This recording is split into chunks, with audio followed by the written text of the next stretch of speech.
Cecilia Hatton in Beijing.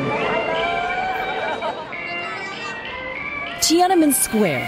For centuries, this was the gate to China's imperial palace, home to an all-powerful emperor. Now, as China rises again, the square's nearby government buildings house a new set of increasingly assertive leaders. My sense is that Chinese diplomacy has shifted gears in the past year. Explains Brookings Institute senior fellow Kenneth Lieberthal. In the past, Chinese officials insisted their foreign policy strategy was to lie low. But as America's influence dims, China's demanding attention. Just last month, it reiterated claims to disputed waters in the South China Sea and pressured countries to stay away from the Nobel Prize ceremony honoring jailed Chinese activist Liu Xiaobo.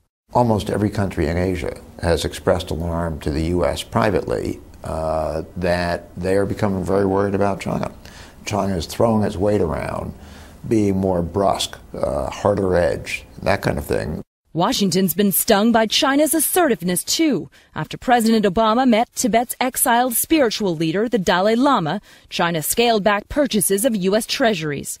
When the White House announced $6 billion in arms sales to China's rival Taiwan, Beijing severed bilateral military ties.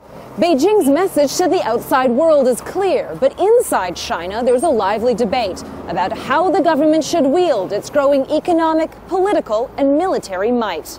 The relative decline of the U.S. and relative rise of China doesn't necessarily mean a power shift from one to the other, explains political professor Su Hao.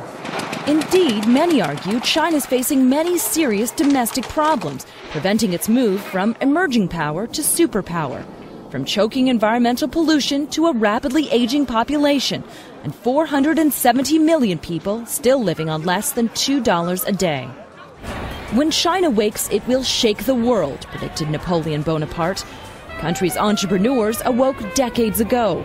Now it's China's politicians' turn to step into the spotlight.